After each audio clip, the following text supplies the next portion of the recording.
Welcome to the Astrotherapy podcast. I am your host, Ciela Winter, and I am thrilled to dive deep into the inner realms of provocative thought while discovering an array of astrological and psychological insights to accompany us on this quest of self-inquiry. It's a new moment of time, and it really is an honor to be able to meet you here every week. And we've been doing this for years, some of us. Some of you have been with me on this journey. It's been over 5 years now on a weekly basis without skipping a heartbeat. And today is a significant day, and I'm so happy to share it with you. Today, our journal, our podcast, all the ways that we are now sharing these musings is about memory. And the question is, what do you remember? What do you remember? Memory is such a deep well of exploration. Each of us carries it very near within, not to mention throughout the fabric of our psyche, in every ravine, crevasse, and mountain pass that we may stumble upon while traveling through the inner landscape of our beingness. Astrologically, our chart within our own psyche, right? The birth chart is represented within us, or let's say our psyche is represented on the birth chart. And each of us has our own unique imprint of that first breath of life on earth. And the placement of it is determined by our rising sign. But astrologically, our memory is associated with the fourth house, and wherever Cancer represents inside of your own chart. And let's be clear, memory isn't just about recalling where you put your car keys, or only used for memorizing words for a middle school play. Memory is an ancient doorway to the past, which is where most of you lives. As I write this, we'll be publishing this tomorrow, and maybe that's not that significant to you. We always publish on the moon cycle. And sometimes I'll write it a few days early, and sometimes I won't. And I'll explain more about that. It's about the muse, ultimately. And for those of you who work with the muse, you completely understand the timing of that. Unfortunately, I've been graced with a muse that is resonant and lives in rhythm with the moon cycles as well. So as I'm writing this, which was 2 days ago, the moon is in Cancer. And when I sit down to write these weekly testimonies, the testimonies to the miracles of life that is itself a gift from the cosmos, it means I have waited for a moment of ripening. I literally cannot write until my heart guides me to sit down to do so. I never know what wants to come out either. I write it all in one take, and I'm so thankful that you're with me on this journey. And somehow we're able to commune inside these words and provocative thoughts as we do. And I woke up this morning feeling so full of energy, thoughts, feelings, questions. I could hardly sleep last night, but as the sun rose, so did I. And under the water of my shower I went. I could feel the stirring inside and continued to listen for what wanted to move and even express. Humming into toning, into scales, into song. I let the water run over me, washing away any residue from yesterday. I wrapped my hair in a towel and swirled into my robe. and hours of sitting, communing, exploring, dreaming, experiencing, inspiring, and investigating eventually brought me here to where I can no longer wait to bring my experience to this page.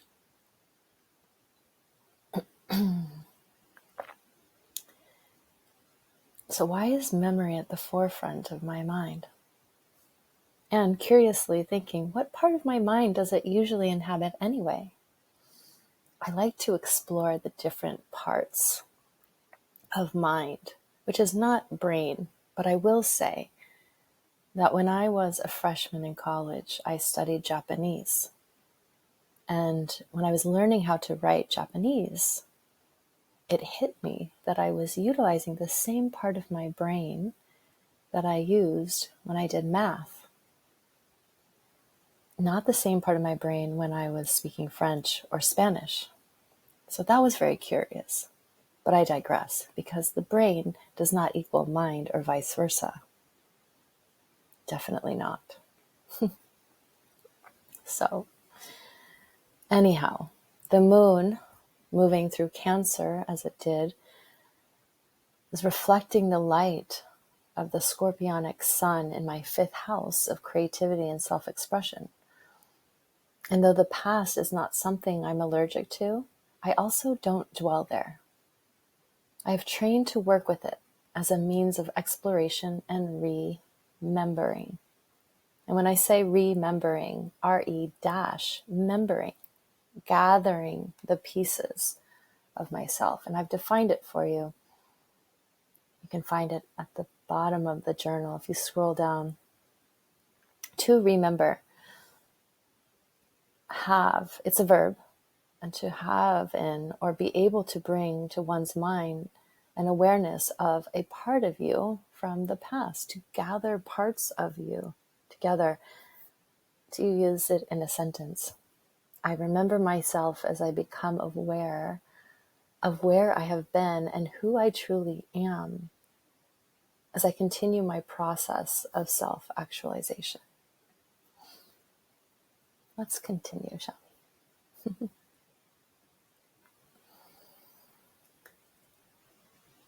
So, I'm not allergic to the past. I don't stay there.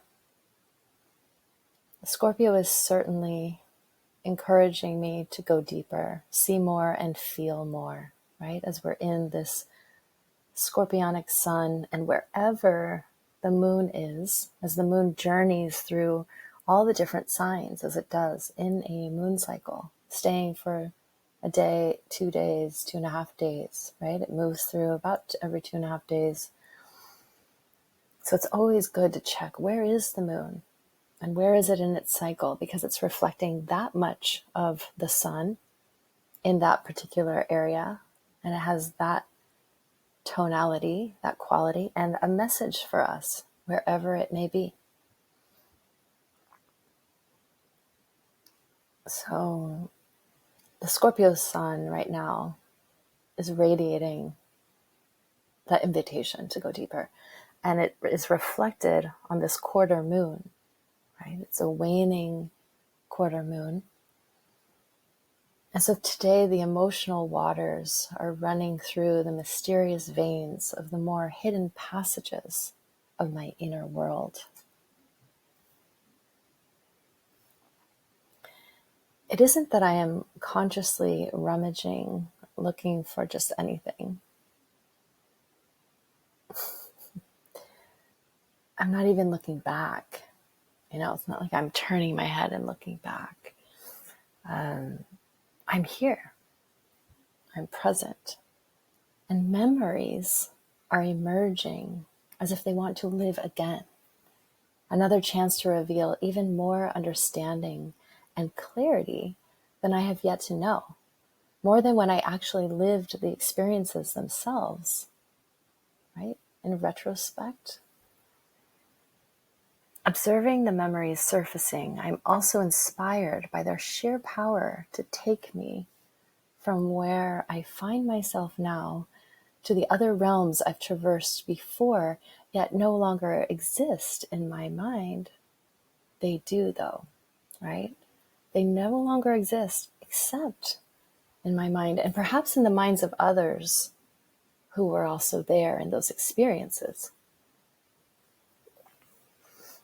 So, perceiving as I travel, I witness that memory is everywhere, in my thoughts, in my sensations, in my body, muscle tissues, in my blood, in my emotions.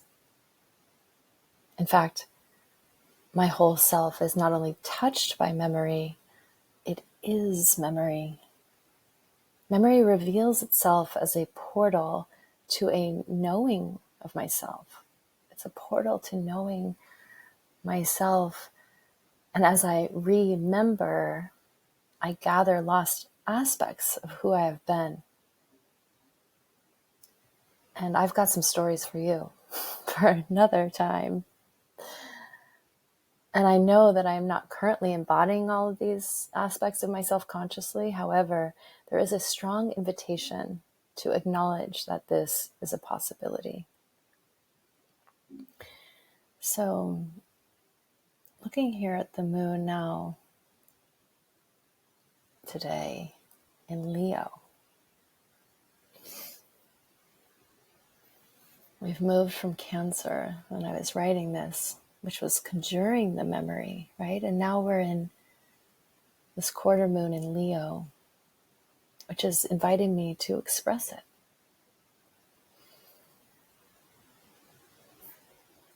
Just staying curious about that.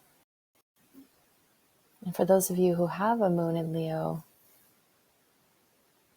really consider this moment as your moment to reflect the light of this Scorpio sun. How are you reflecting that in your life?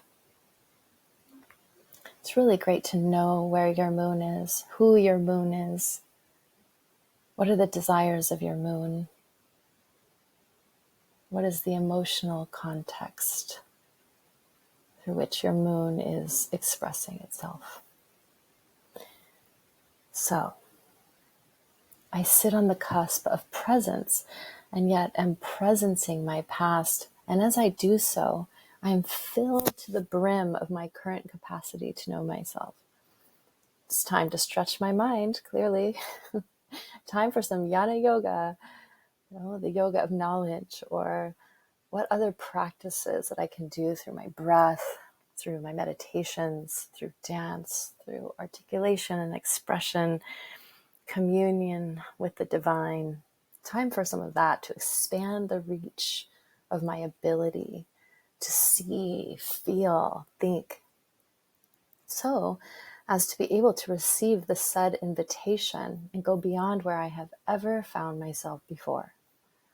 The fullness begins to release as I surrender and listen, integrate, listen, integrate, listen, and the tension lessens, the edges soften, and soon I am just like the waning moon that moved through Cancer, that is moving through Leo. Feeling into my relating with memory in this way not only offers me a resting acceptance of where I have been, but also new vitality and fortitude with the support at my back to venture into a new future with grateful enthusiasm and a glimpse of the magic ahead. Thank you for celebrating as Saturn goes direct, which is the completion of my personal Saturn opposition on this day, a completion of a very long chapter of structure, the decomposition, dismantling of previous structures, the death of old structures. Meanwhile, simultaneously, the creation of new structure. I'm so grateful I'm so thankful. I'm really excited. All my best to you, and please receive the peace of my heart that lives inside these words.